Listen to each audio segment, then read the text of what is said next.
వెంకటేశ్వరుని అవతరణ ఎలా జరిగిందో మీకు తెలుసా? లోక కళ్యాణం కోసం యజ్ఞఫలాన్ని ఎవరికి ఇవ్వాలో నిర్ణయించడానికి భృగు మహర్షి ముగ్గురు మూర్తులను పరీక్షించాలనుకున్నాడు. ముందుగా శివుడిని, బ్రహ్మను దర్శించుకుని వారు తనను గౌరవించలేదని కోపంతో వైకుంఠానికి వెళ్ళాడు.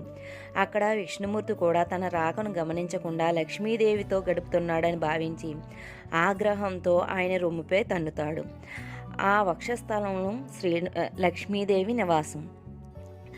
ఆయన తన్నడంతో లక్ష్మీదేవికి కోపం వచ్చి భూలోకానికి వెళ్ళిపోయింది.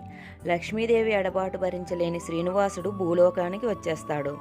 శేషాచల కొండల్లో ఒక పుట్టలో తపస్సు చేస్తూ శ్రీనివాసుడిగా అవతరిస్తాడు. ఆకాశరాజు కుమార్తె అయిన పద్మావతిని శ్రీనివాసుడు ప్రేమించి వివాహమాడుతాడు. ఆ వివాహానికి కుబేరుని వద్ద అప్పు చేస్తాడు.